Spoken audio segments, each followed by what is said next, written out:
My name is Camden, a 34-year-old single dad raising my son Mason alone since my wife walked out 4 years ago. Last month, I spent 3 weeks planning Mason's 10th birthday party. His first double digits, a superhero bash he'd been dreaming about for months. I personally called every family member, sent handmade invitations. The day arrived and we stood in that decorated room for 3 hours. Nobody came, not a single relative.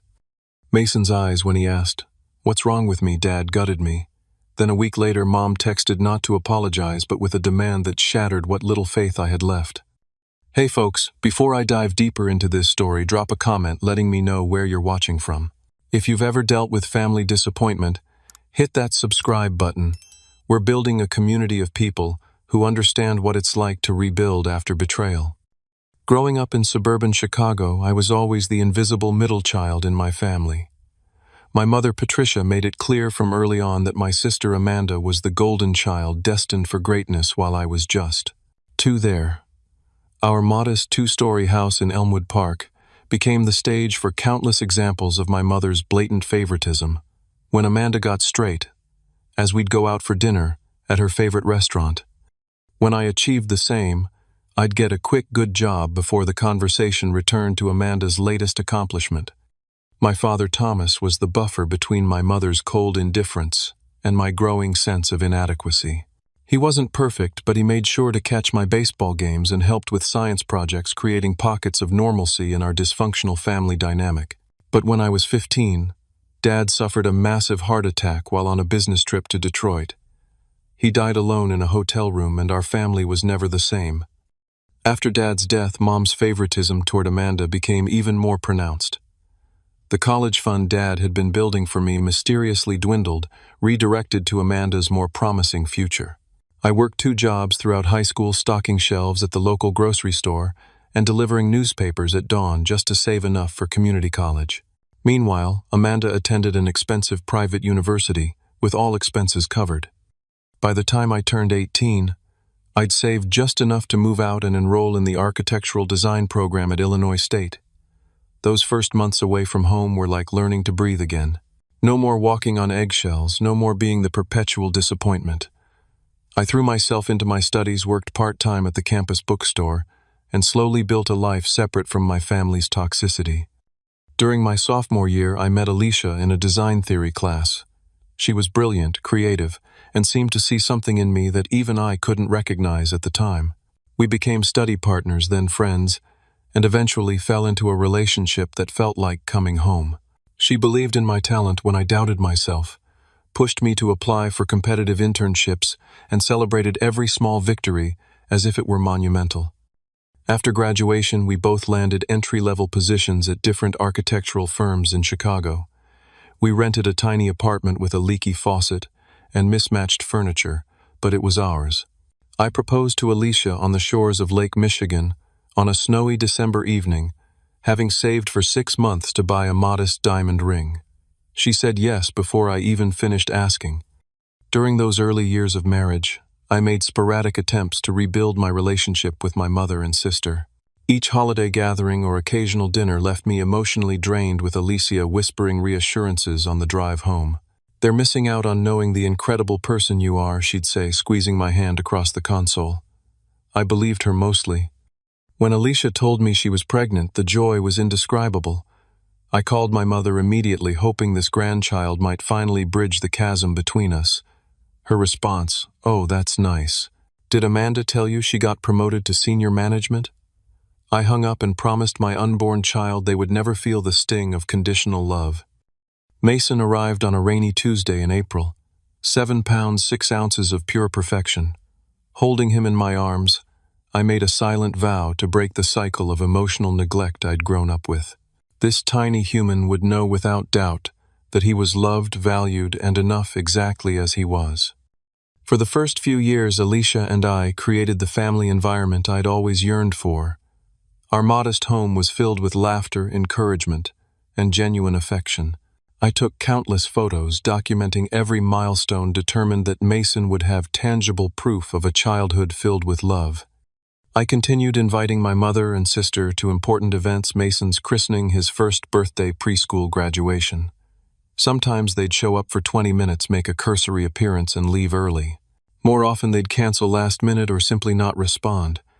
Each time I'd shield Mason from the disappointment, creating elaborate explanations for why Grandma and Aunt Amanda couldn't make it. When Mason was 6, our family dynamic shattered. Alicia grew increasingly distant, staying late at work, planning weekend trips with friends, creating any excuse to be away from home. When I finally confronted her, the truth emerged like a slow-motion collision I could see coming but couldn't prevent. "I feel trapped, Camden," she said, eyes fixed somewhere beyond my shoulder. "This isn't the life I pictured. I love Mason, but I'm not cut out for motherhood. I need something else." Within 3 months, she'd moved out, leaving behind most of her belongings and all of her responsibilities. The divorce was surprisingly straightforward. Alicia wanted out, completely agreeing to minimal visitation rights and modest child support that often arrived late. Mason asked for his mother constantly at first, his young mind unable to comprehend why she wouldn't come home. Eventually, the questions tapered off, replaced by a quiet acceptance that broke my heart more than the screaming ever did. In the 4 years since Alicia left, I've rebuilt our lives with careful intention. I transitioned to a work-from-home position at a smaller architectural firm, sacrificing career advancement for the flexibility to be there when Mason gets off the school bus. Our modest 3-bedroom ranch house isn't featured in design magazines, but it's warm, stable, and filled with evidence of Mason's evolving interests, currently superheroes and space exploration. Financially, we get by, though there's little room for luxuries. I've become an expert at stretching dollars, finding free community events, and creating special moments that don't require significant expense. Mason never complains, though I sometimes catch him looking wistfully at classmates' stories of Disney vacations or expensive gaming systems. School has been challenging for him socially. Quiet and thoughtful Mason doesn't naturally fit with the louder, more athletic boys in his grade. The absence of a mother comes up in unexpected ways. Mother's Day projects, family tree assignments, casual playground conversations. Each instance requires Mason to explain his different family structure, making him feel perpetually other. Despite everything, the bond between us is unshakable. Our evening routine includes reading together before bed, sharing 3 good things about our day, and worry time, 10 minutes, when Mason can voice any concern, no matter how small, knowing I'll listen without judgment. On weekends, we have adventure days, exploring forest preserves, local museums with free admission days, or neighborhood garage sales, hunting for treasures. This was our reality, imperfect, but ours, until Mason's 10th birthday changed everything. Mason started talking about his 10th birthday 6 months in advance. "Double digits is a big deal, Dad," he informed me solemnly one evening while we washed dishes together. "When you hit double digits, you're not really a little kid anymore." The significance wasn't lost on me. This past year had been particularly difficult for Mason at school. A group of boys had targeted him with the specific cruelty that only 4th-grade boys seem capable of, mocking his second-hand clothes, excluding him from playground games, making comments about his absent mother. The school's anti-bullying policies seemed perpetually ineffective against these more subtle forms of social rejection. Despite these challenges, Mason maintained a resilient optimism that sometimes left me in awe. "Maybe my birthday party will help," he suggested one evening. "If the kids from school come to an awesome party, they might want to be friends." The hope in his eyes was simultaneously heartbreaking and inspiring. I was determined to make this milestone birthday exceptional. My regular salary covered our basic needs with little left over, so I took on additional freelance design projects, staying up until 2 in the morning after Mason went to bed. For 3 months, I sacrificed sleep and any personal time to earn enough for the kind of celebration Mason deserved. Together, we chose a superhero theme, with particular emphasis on Spider-Man, Mason's current favorite. He's just a regular kid who tries to help people even when it's hard. Mason explained, unaware of how much I identified with Peter Parker's struggle to balance ordinary responsibilities with extraordinary challenges. I researched local venues, eventually booking the community center's activity room, reasonably priced but nice enough to impress both kids and adults. They had an attached playground and offered basic decoration packages, to which I added custom superhero elements ordered from small businesses on Etsy. The cake was my biggest splurge, I commissioned a local bakery to create a two-tier Spider-Man design with Mason's name and a special double-digits message. The baker, Emily, seemed touched by my detailed explanation of why this birthday mattered so much, and added several fondant superhero emblems at no extra charge.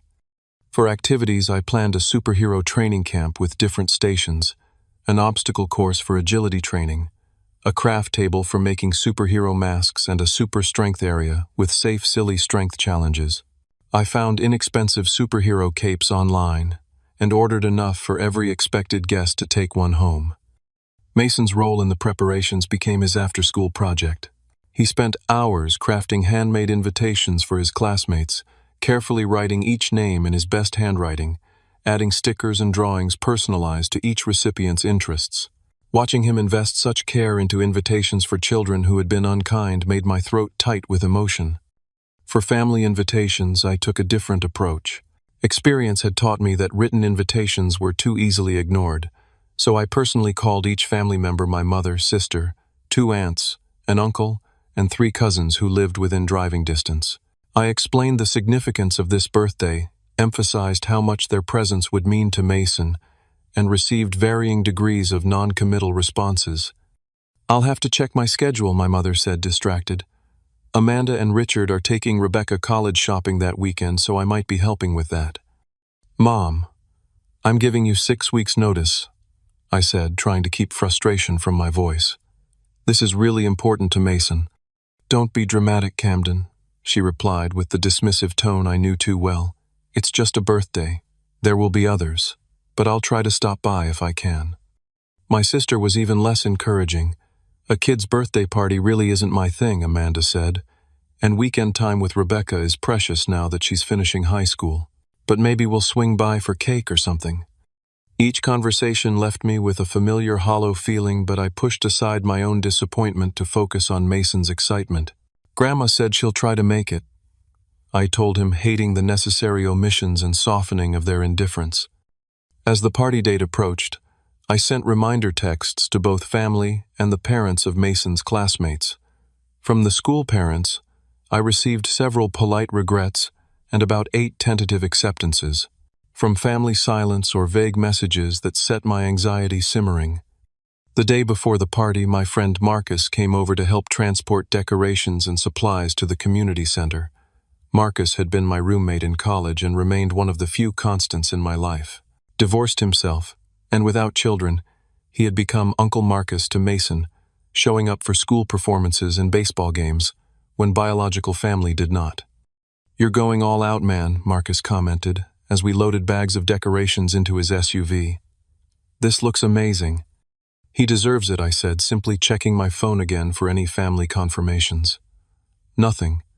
We spent 3 hours transforming the community center room into a superhero headquarters.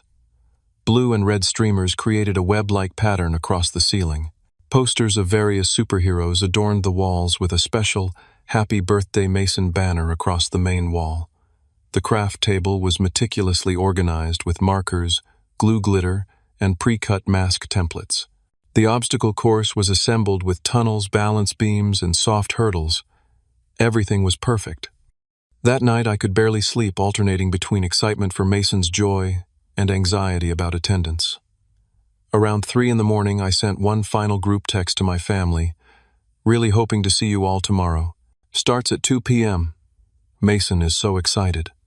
Morning arrived with Mason bouncing into my room at 6:30, already dressed in his new Spider-Man t-shirt I'd been saving for the occasion. "It's today, Dad, I'm finally 10.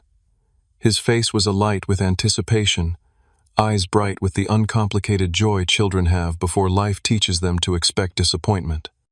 Over breakfast, he talked non-stop about who might come, what games they'd play first, whether anyone would beat his time on the obstacle course. I nodded and smiled, pushing down the gnawing worry that grew with each hour that passed without family confirmations. "Do you think Mom will come?" he asked suddenly, the question catching me off guard. Alicia hadn't attended his birthday for the past 3 years, sending only a text message and sometimes a gift card. "I sent her an invitation," I said carefully. "But remember, she lives pretty far away now." Another necessary lie to protect him from the truth that Minneapolis was just a 6-hour drive, to a distance easily managed for important occasions if Alicia had wanted to make the effort. Mason nodded, accepting this explanation as he had many others. That's okay. Grandma and Aunt Amanda will be there. And Rebecca, I made her a special card because she's always nice to me. My heart constricted at his persistent faith in people who had consistently shown they didn't deserve it. I checked my phone one last time before we left for the venue. No new messages. Ready for the best birthday ever? I asked, forcing enthusiasm into my voice. Mason grabbed his Spider-Man jacket and gave me a gap-toothed grin. Ready. We arrived at the community center an hour early to add final touches and arrange the food. I'd ordered mini sandwiches cut into star shapes, fruit skewers, vegetable platters with dip, and various superhero-themed snacks. The cake had been delivered and looked even better than I'd expected, the Spider-Man design vibrant against the blue background. Mason circled the room multiple times, exclaiming over each decoration and activity station. "This is a Wesm, Dad," he kept saying, his excitement so pure it momentarily washed away my growing anxiety about attendance. As 1:30 approached, I stationed Mason by the door, ready to greet his guests. He stood tall in his Spider-Man shirt, practicing different welcomes under his breath. "Welcome to my superhero party, and thanks for coming to my birthday, and I'm so glad you're here." Each rehearsed greeting intensified the pressure in my chest. 2 o'clock came and went. No one arrived. "Maybe there's traffic," I suggested, checking my phone. No messages. Mason nodded, his position by the door unwavering. "It's okay. They'll be here soon." By 2:30, the room remained empty except for us and 2 community center staff members who had begun exchanging concerned glances. I sent another group text to my family. "Party started at 2. Mason is waiting to see you all." Mason had moved from the door to sitting at one of the decorated tables, legs swinging, still watching the entrance. His earlier chatter had faded into quiet vigilance. I tried calling my mother, straight to voicemail. My sister, same result. I approached one of the staff members, Kelly, and spoke quietly. "Looks like we might have a low turnout. How long can we stay?" Her eyes were sympathetic. "You've got the room until 5 no matter what. Take your time." She paused, then added, "My son had a party like this once. It gets better." The kindness from this stranger nearly undid my careful composure. 3 o'clock. One text from a classmate's mother: "Sorry, Charlie woke up with a fever. Hope Mason has a great birthday." I showed it to Mason, who nodded understandingly. "That's okay. Being sick on a birthday would be awful." I tried to engage Mason in the activities meant for groups. We ran the obstacle course, timing each other with exaggerated announcements like sportscasters. We made superhero masks, though Mason's enthusiasm had noticeably dimmed. We played the strength games, declaring each other champions of various made-up categories. Through it all, Mason kept glancing at the door. At 3:45, I noticed Mason was no longer beside me at the craft table. Scanning the room, I didn't see him anywhere. "Mason," I called, trying to keep my voice light. No response. A quick check of the attached playground came up empty. Concern mounting, I headed toward the restrooms at the back of the community center. Outside the men's room, I heard the muffled sound of crying. I pushed the door open gently. "Mason, buddy, are you in here?" A stifled sniff came from the last stall. I walked over and knocked softly. "Hey, Spider-Man, can I come in?" The lock slid open, revealing Mason sitting on the closed toilet lid, his superhero mask crumpled in his hands, cheeks wet with tears. He looked up at me with red-rimmed eyes that held a question I wasn't sure how to answer. "What's wrong with me, Dad?" 5 simple words that shattered what remained of my heart. I knelt down, ignoring the bathroom floor, and took his small hands in mine. "Absolutely nothing is wrong with you, Mason. Nothing. You are amazing and kind and smart, and anyone who doesn't see that is missing out on knowing the best kid in the world." His lower lip trembled. "Then why didn't anyone come? Not even Grandma or Aunt Amanda?" He wiped his nose with his sleeve. "Did I do something bad?" I pulled him into a tight hug, feeling his thin shoulders shake with suppressed sobs. "No, buddy. You didn't do anything wrong. Sometimes grown-ups make really bad choices, and it has nothing to do with the awesome kids in their lives. We sat there on the bathroom floor for several minutes, Mason crying quietly while I held him fighting back my own tears. Eventually his breathing steadied, and he pulled back to look at me. "Can we go home now? I don't want to be here anymore." I nodded, helping him to his feet. "Of course we can." When we returned to the party room, Kelly and the other staff member had begun quietly packing up the food. Kelly approached us with a gentle smile. "We boxed everything up for you to take home, and we put the cake in a special container." I thanked her, my voice rough with emotion. Mason stood beside me, shoulders slumped, the excited child from this morning nowhere to be seen. As we loaded the car with untouched party supplies, uneaten food, and unopened party favors, Mason carried his birthday cake carefully.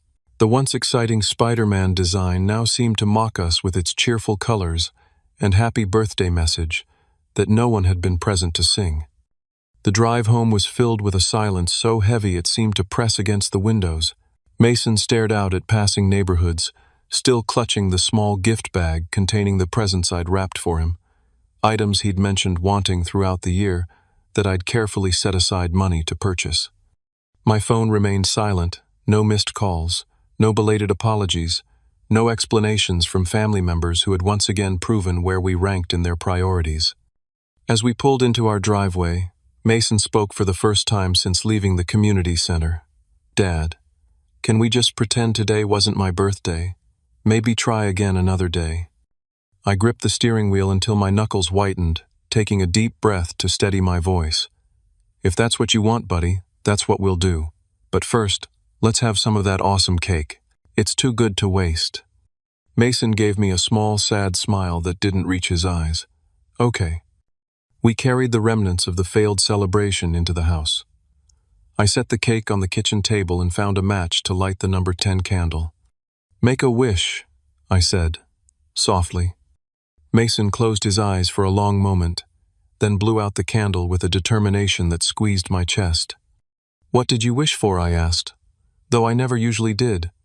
He looked up at me, eyes serious beyond his years. "If I tell you, it won't come true. And I really, really need this one to come true, Dad." Later that night, after Mason had gone to bed, clutching the new Spider-Man action figure I'd given him, I sat alone at the kitchen table, surrounded by the evidence of our day. Party supplies that would never be used. Food that would mostly go to waste, despite my best efforts to salvage it. A cake with only one small slice removed. I pulled out my phone and stared at the screen. No messages, no calls, no acknowledgments from any family member about missing the most important day of the year for my son. The rage I'd been suppressing for Mason's sake finally broke free. I threw my phone across the room, watching it bounce off the couch with a dull thud. Then, alone in the quiet house with my sleeping son upstairs, I put my head in my hands and wept. The day after the party disaster, I expected to wake up to at least one message from my family, perhaps a half-hearted excuse or belated birthday wish for Mason. The continued silence was its own kind of statement. Mason slept late, unusual for him, and when he finally came downstairs, he moved with a subdued quality that was painful to witness. The resilient bounce in his step had vanished overnight, replaced by a careful, quiet presence that reminded me too much of my own childhood adaptations to disappointment. "What would you like to do today?" I asked, trying to infuse normality into my voice. Mason shrugged, poking at his breakfast without interest. "Nothing really." I suggested a trip to the comic book store or the small local arcade, usually guaranteed excitement generators, but Mason declined, both with the same lifeless shrug. Eventually, he migrated to the couch and turned on cartoons, though I noticed he wasn't really watching, just staring in the general direction of the screen. That evening, I called my boss, Diane, explaining the situation as clinically as possible, requesting flexible hours for the upcoming week. "I need to be available when Mason gets home from school," I explained. "He's going through a tough time." Diane, a mother of 3 herself, immediately agreed. "Take whatever time you need, Camden.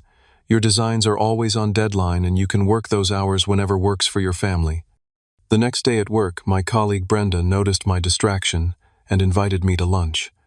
We weren't particularly close, but she had always been kind, occasionally sharing stories about her teenage sons.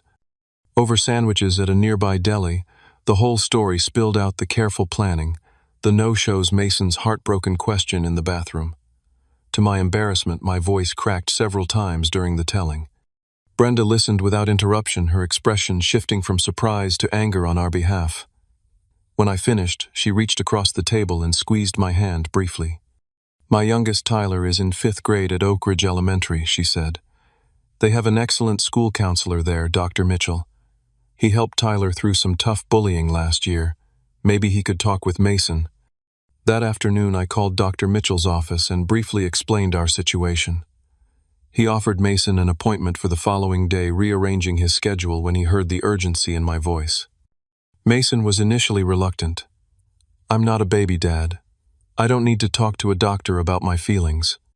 Even Spider-Man needs help sometimes," I countered gently.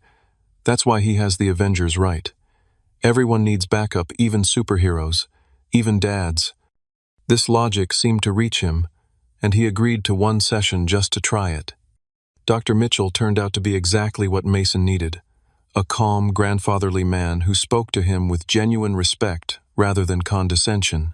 After their first session, Mason seemed marginally lighter, and he agreed to continue weekly appointments. Meanwhile, I made my own resolution.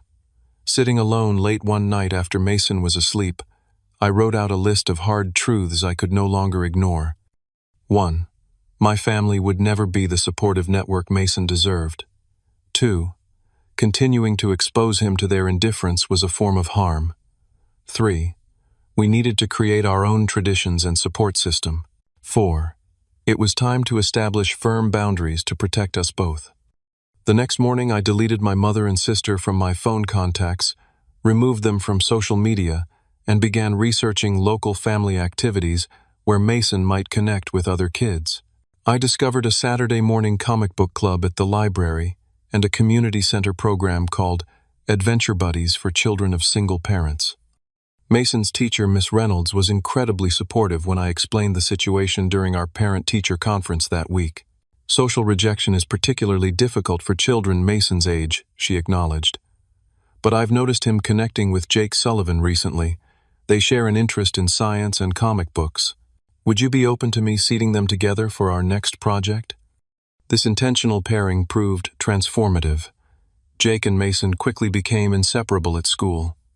2 weeks after the birthday disaster, Jake's mother, Sarah, texted me, "Jake won't stop talking about Mason. Would he like to come over this Saturday to build the rocket kits? The boys have been designing." That first playdate extended into a regular weekend routine. Sarah and her husband Robert were warm, unpretentious people who seemed genuinely fond of Mason. They included him in family outings to the Science Museum and local baseball games. Gradually, I was included too, invited for barbecues and movie nights folded into their extended circle of friends, with an ease I'd never experienced in my own family. Mason began showing small signs of recovery. The withdrawn silence gave way to occasional bursts of enthusiasm, particularly around Jake. He started bringing home better grades and mentioned wanting to join the science club. Dr. Mitchell reported progress in their sessions, noting Mason's developing ability to distinguish between his worth and others' actions. Work became a surprising source of support as well. Brenda introduced me to other parents in the office, creating lunch conversations about the challenges and joys of raising children. My boss, Diane, invited Mason to join her son's basketball practice when she learned he'd been wanting to try the sport. Slowly, carefully, we were building something new, a chosen family assembled from genuine connections rather than obligatory blood ties. Exactly 1 week after the failed birthday party, as Mason and I were making Saturday morning pancakes, my phone buzzed with a text message. Seeing my mother's name on the screen after 7 days of silence sent a jolt of adrenaline through my system. I braced myself for a belated excuse, or perhaps even an apology. What I received instead would change the course of our family relationships forever. The message notification showed a preview. "Important family event. Need your contribution." I felt a familiar tightening in my chest as I opened the full text. What appeared wasn't a message, but an elaborate digital invitation with animated glitter and flowing script. "Rebecca's Sweet 18. Extravaganza, a night to remember. Below this headline was a description of an elaborate celebration at the Grand Windsor Hotel, one of the most expensive venues in the city, featuring a live band, gourmet catering, and a special surprise gift presentation. At the bottom, in my mother's unmistakable blunt style, family contribution expected $2,600 per person, Venmo to Patricia Mitchell by Friday. This is non-negotiable for family members. Rebecca deserves our full support for her transition to adulthood. I stared at the screen in disbelief. Not a single acknowledgement of missing Mason's birthday. Not even a cursory sorry we couldn't make it lie. Just a demand for an amount that represented more than a month's mortgage payment for an event celebrating my niece who, while pleasant enough on the rare occasions we saw her, was hardly close to either Mason or me. "Dad, the pancakes are burning." Mason's voice snapped me back to reality. I quickly flipped the smoking pancake and set my phone face down on the counter, forcing a smile. "Sorry, buddy." Got distracted. After breakfast, while Mason was upstairs playing, I sent a screenshot of the invitation to Marcus with the message, "Am I overreacting, or is this actually insane?" His response came quickly. "Holy shit, no acknowledgement of missing Mason's birthday at all, and $2,600. That's not an invitation, it's extortion." My phone rang minutes later, my mother. I stepped onto the back porch to take the call, not wanting Mason to overhear. "Did you get the invitation?" she asked without preamble or greeting. "Yes," I replied, working to keep my voice steady. "Mom, it's been a week since Mason's birthday party that you and everyone else didn't show up for. He was devastated." A heavy sigh. "Camden, you know how busy things get. Rebecca had college visits that weekend. These things happen. You couldn't have texted, called, sent a card, anything. I'm calling now about Rebecca's event," she continued, as if I hadn't spoken. "The venue requires final head count and payment by Monday. Will you be bringing Mason? I'll need to add him to your contribution amount." The casual dismissal of my son's heartbreak ignited something in me. "You want me to pay over $5,000 for myself and Mason to attend a party for a niece who hasn't spoken to us in over a year, after you all completely ignored his 10th birthday? This is about family obligation, Camden," she said, her voice taking on the stern tone I remembered from childhood reprimands. "Rebecca is entering a critical phase of her life. Amanda and Richard are doing everything possible to give her the send-off she deserves before college. Everyone is contributing. Mason was entering a critical phase too, double digits. After a year of being bullied at school, with no mother present in his life. But none of you could be bothered to show up for a 2-hour party with cake. That's different. Children have birthdays every year. And people only turn 18 once, I countered. Mom, this is crazy. I don't have that kind of money, and even if I did." "Of course you do," she interrupted. "You're a professional with a good job. You just need to prioritize family obligations. Amanda mentioned you remodeled your kitchen last year, so clearly you have disposable income. The remodel had been necessary repairs after a pipe burst, covered mostly by insurance with a high deductible that had strained our budget for months." I didn't bother correcting her assumption. "I'll expect your Venmo by Friday," she concluded. "Rebecca is counting on her whole family being there." Before I could respond, she hung up. I stood on the porch, phone in hand, vibrating with a rage so pure it momentarily robbed me of coherent thought. Throughout the day, messages arrived from other family members. Amanda sending details about the dress code, formal with specific color palette requirements. My aunt reminding me that family celebrations require sacrifice, and most plotted. Surprisingly, my brother-in-law Richard, who rarely communicated with me directly. "Patricia mentioned you were hesitant about contributing to Rebecca's celebration. As you know, Amanda and I have always been generous with family events. We expect the same courtesy in return." The irony of this message from a man who had never once attended any event for Mason was so absurd. I actually laughed out loud, a short, harsh sound that held no humor. That evening, after Mason was asleep, I sat with my laptop open to my banking website, staring at the balance. We were stable but far from wealthy, The amount my mother demanded would wipe out most of our emergency fund money I'd painstakingly saved to provide security for Mason. In that moment, something crystallized within me, a clarity about my place in this family dynamic, and a sudden, unshakable certainty about what needed to happen next. I opened the Venmo app and navigated to my mother's account. In the amount field, I typed 1. In the notes section, I wrote simply, "Congratulations." The petty defiance felt simultaneously childish and deeply satisfying. But I knew this small act of rebellion would unleash a storm, and I needed to prepare. The following morning, I called a locksmith and had all the exterior locks changed. My mother had an emergency key she'd demanded years ago during a phase of health anxiety. I'd never been comfortable with it but had acquiesced to keep peace. Next, I blocked my mother's number, my sister's number, and those of the extended family members who had participated in the text barrage. I sent a final message to Marcus going dark with family for a while. "Call if you need me." Then I took Mason for ice cream and focused entirely on rebuilding his sense of security and joy, one small moment at a time. The response to my $1 Venmo and subsequent cutting of communication channels was swift and furious. Within hours, my email inbox filled with messages from unfamiliar addresses, cousins. I barely spoke to family friends I hadn't seen in years.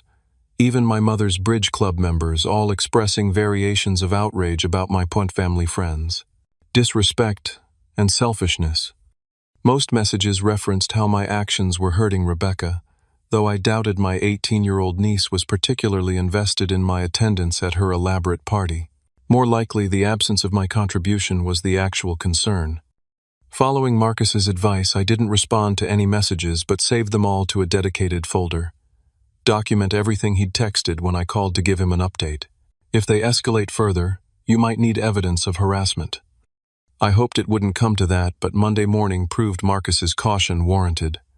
I arrived at work to find my mother sitting in the reception area, her posture rigid, handbag clutched tightly in her lap.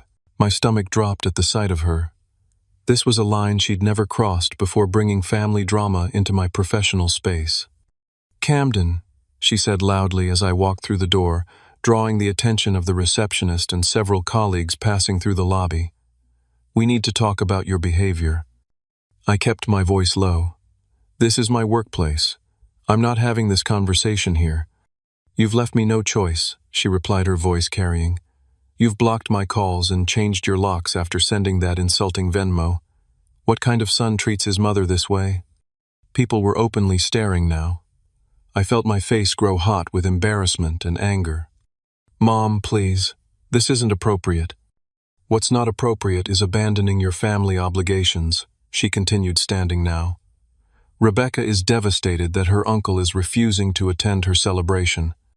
A complete fabrication. Rebecca likely didn't even know about the Venmo transaction, but the public setting made it impossible to call out the lie without creating an even bigger scene." Before I could respond, Brenda appeared beside me, assessing the situation with a quick glance. "Patricia Wright, Camden's mother," she said pleasantly, extending her hand. "I'm Brenda Jenkins, project manager. We have an unexpected client meeting starting in 5 minutes that requires Camden's immediate attention. Perhaps you could schedule a time to speak with him after work hours." My mother looked momentarily flustered by the professional interruption. "This is a family matter." "Of course," Brenda said smoothly. "And I'm sure you understand the importance of maintaining appropriate boundaries between personal and professional spaces. Our reception staff would be happy to help you schedule a proper appointment." With the gentle but firm dismissal, Brenda guided me toward the elevators, leaving my mother standing in the lobby. Once the elevator doors closed, I released a shaky breath. "Thank you," I managed. "That was unexpected." Brenda squeezed my shoulder briefly. "Family can be the worst sometimes. Take a few minutes to compose yourself, then join us in the conference room. We really do have a client meeting, but I can cover the first 10 minutes. The workday proceeded without further incident, though I felt a constant undercurrent of anxiety. I called Mason's school during my lunch break to update his emergency contacts, removing my mother and sister from the approved pickup list. That evening, Mason and I were finishing dinner when headlights swept across our front windows. A car had pulled into our driveway. "Is that Uncle Marcus Mason?" asked, peering toward the window. Before I could answer, pounding on the front door echoed through the house. Mason's eyes widened with alarm. Through the peephole I saw my mother and sister standing on the porch, expressions tight with anger. I gestured for Mason to stay in the kitchen and opened the door without unlocking the security chain. "Camden, this is ridiculous," Amanda snapped. "Let us in. We need to talk." "I have nothing to say to either of you," I replied, keeping my voice steady. "Please leave." My mother pushed forward. "We're family. You can't just cut us off because you're having a tantrum over a party contribution." "This isn't about the money," I said. "It's about years of you treating Mason like an afterthought. It's about none of you showing up for his birthday after promising you would. It's about demanding thousands of dollars for Rebecca without even acknowledging how you hurt my son." "Children are resilient," my mother dismissed. "Mason needs to learn that disappointment is part of life. Not when it's deliberately inflicted by people who are supposed to love him," I countered. "Now please leave or I'll call the police." Amanda's face twisted with indignation. "You'd call the police on your own mother. What kind of example does that set for Mason?" "A good one," I replied without hesitation. "It shows him that everyone deserves respect, even 10-year-old boys, and that it's important to set boundaries with people who repeatedly hurt you, even if they're family." "If you don't let us in," my mother said, her voice lowering dangerously, "there will be consequences. I'm concerned about Mason's well-being living with someone so unstable. Perhaps Child Protective Services should evaluate your fitness as a parent." The threat sent ice through my veins. Though I knew it was baseless, I was a dedicated, consistent parent with a stable home and income. The mere suggestion of someone questioning my custody of Mason terrified me. "You're threatening me because I wouldn't give you money," I said, making sure my phone was recording in my pocket. "That says everything about why I'm keeping Mason away from you." I closed the door firmly and engaged the deadbolt, then returned to the kitchen where Mason sat wide-eyed at the table. "Was that Grandma?" he asked quietly. "Is she mad at us?" I sat beside him, choosing my words carefully. "Grandma and I are having a disagreement about some grown-up things. It has nothing to do with you, and you didn't do anything wrong." "I heard her say something about me," he persisted. "Sometimes when adults get upset, they say things they shouldn't," I explained. "But my job is to make sure you're safe and happy, and sometimes that means making tough decisions about who we spend time with." Mason considered this, then asked the question I'd been dreading. "Are we not going to see Grandma anymore?" I pulled him into a gentle hug. "For now, we're taking a break from seeing Grandma and Aunt Amanda. We need some time to figure things out." That night I lay awake for hours, replaying my mother's threat and researching family attorneys on my phone. Though I believed her CPS threat was likely empty, I couldn't risk being unprepared. Mason was everything to me. 2 days after my $1 Venmo payment, the confrontation I'd been bracing for arrived in an unexpected form. I was working at my home office while Mason attended his after-school program when the doorbell rang. Through the peephole, I saw 2 uniformed police officers standing on my porch. My heart hammered as I opened the door. "Can I help you, officers?" Camden Mitchell, the taller officer, asked. His nameplate read Reynolds. "Yes, that's me. I'm Officer Reynolds. This is Officer Patel. We've received a complaint about a possible domestic disturbance at this address. A concerned family member reported shouting and potentially unsafe conditions. The fabricated concern was so transparent, I would have laughed if the situation weren't so serious."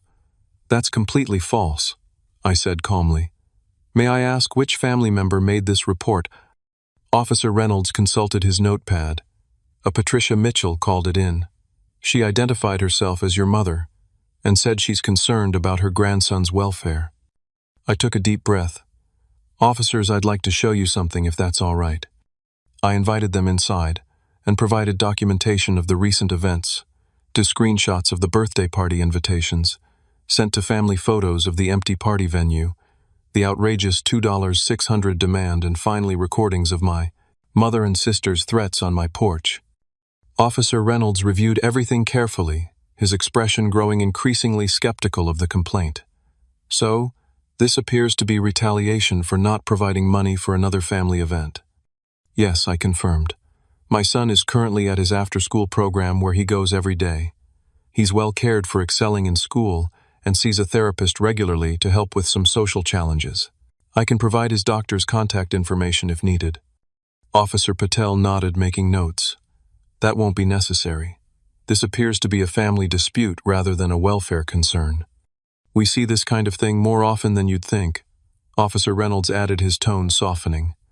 Family members weaponizing welfare checks or police calls during disputes.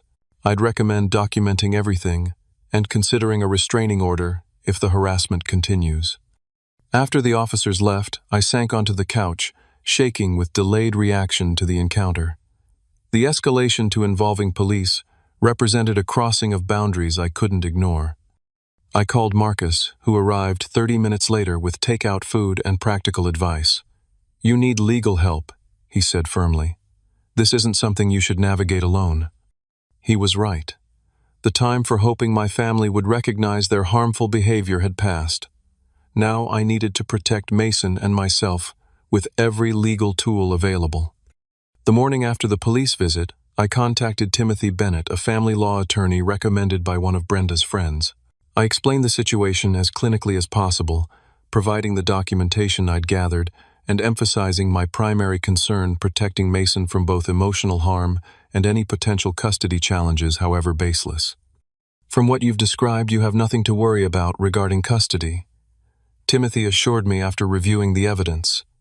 You're clearly a dedicated parent providing a stable, loving home. However, the harassment is concerning, and we should address it proactively.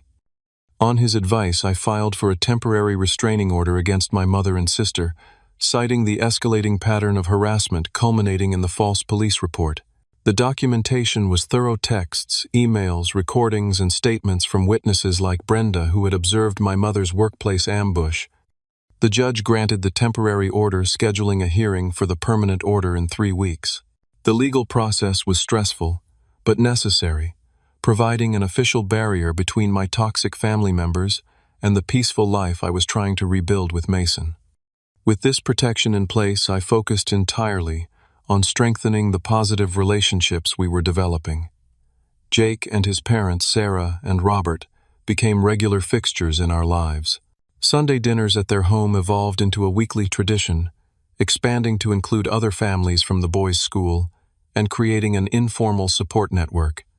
Brenda and her husband invited us to their lake cabin for a weekend where Mason caught his first fish and beamed with pride in the photo I framed for his bedroom. Marcus organized a neighborhood basketball game that became a monthly event, gathering kids and parents from surrounding blocks for pizza and friendly competition afterward. Slowly, deliberately, we were creating our chosen family, people who showed up consistently, who valued Mason for exactly who he was, who demonstrated that love wasn't conditional on performance or financial contributions. Dr. Mitchell continued working with Mason weekly, helping him process the complex emotions surrounding family rejection and building resilience against future disappointments. During one of our parent consultation sessions, he offered an observation that resonated deeply. Mason is actually handling this better than many children would, he noted. He's developing a healthy understanding that sometimes the problem lies with others, not with him. That's a crucial life skill many adults never master. At work, my focus improved as the family drama receded. Diane recognized my dedication with a promotion to lead designer, bringing a welcome increase in both responsibility and salary. The additional income allowed for small improvements to our home, and the occasional special experience for Mason, like the astronomy night camp he'd been talking about for months. As summer approached, I worked with Sarah and Robert to plan something special. On a warm Saturday in June, exactly 1 month after the failed birthday party, we held a half-birthday celebration for Mason at the local park. Jake invited friends from their class. The basketball kids came with their families, and colleagues from work brought their children. The gathering was simple: grilled hot dogs, a homemade cake, lawn games, and a water balloon fight that left everyone soaking and laughing. No elaborate decorations or expensive venue, just genuine people who cared about Mason. Watching him surrounded by friends, his face alight with unguarded joy as he tried to dodge water balloons, I felt something inside me heal. This was what celebration should be: authentic connection, rather than obligation or performance. The court hearing for the permanent restraining order arrived. and to my surprise, neither my mother nor sister appeared to contest it. The judge reviewed the evidence and granted a 1-year order extendable if the harassment continued. As we approached the 1-year mark since that devastating empty birthday party, the changes in our lives were profound. Mason had blossomed, socially developing close friendships beyond just Jake, and finding his place in the science club, where his meticulous attention to detail was valued rather than mocked. I had been promoted again now, managing a small team of designers, with the flexibility to maintain my work-from-home schedule. Our financial situation had stabilized enough to begin a modest college fund for Mason and plan a summer road trip to visit several national parks, an adventure he'd been researching for weeks. Most importantly, the dark cloud of family obligation and perpetual disappointment had lifted. We hadn't heard from my mother or sister since the restraining order was granted, and the absence of their toxic presence allowed us both to breathe more freely. On a quiet evening, as Mason and I worked on a model rocket kit at the kitchen table, a level of focus and patience he wouldn't have had, a year ago he looked up suddenly with an expression of serious contemplation. "Dad, remember last year when nobody came to my birthday, and I made that wish when I blew out my candle?" My hands stilled on the tiny parts I was assembling. "I remember. I wished for a real family," he said, his eyes meeting mine steadily. "Not just people who are related to us, but people who actually want to be around us and care about us." My throat tightened. "And what do you think? Did you get your wish?" Mason looked around our kitchen at the refrigerator covered with artwork and photos from outings with our new friends, at the calendar marked with basketball games and science club meetings and Sunday dinners at Jake's house. "Yeah," he said with quiet certainty. "I think I got something even better than what I wished for. I got to see that you were right." "Right about what?" "About how sometimes the people who are supposed to love you don't know how, but that doesn't mean there's something wrong with you." He returned to carefully painting the rocket fin. "And sometimes you have to build your own family with people who know how to love properly." In that moment, I realized that the painful journey we'd endured had given my son something invaluable: the wisdom to recognize genuine connection, the courage to release toxic relationships, and the confidence to create his own definition of family. The cycle of conditional love and emotional neglect that had shaped my childhood had been broken. Mason would carry forward a different legacy, one of authenticity, resilience, and the knowledge that family is defined by actions rather than blood. As we finished the model rocket and set it aside to dry, I made a silent vow to continue nurturing this hard-won wisdom in both of us. The path forward wasn't about forgetting the past or harboring resentment, but about choosing consciously who deserved space in our lives, and recognizing that sometimes the greatest act of love is establishing boundaries that protect your joy. Have you ever had to make difficult decisions about family relationships to protect yourself or your children? What would you have done in my situation? I'd love to hear your thoughts in the comments below. If this story resonated with you, please consider hitting that like button and subscribing to the channel. We're building a community here of people who understand that sometimes the most important family is the one you choose. Thank you for listening to our journey, and remember, you deserve people in your life who show up for you, not just when it's convenient, but especially when it matters most.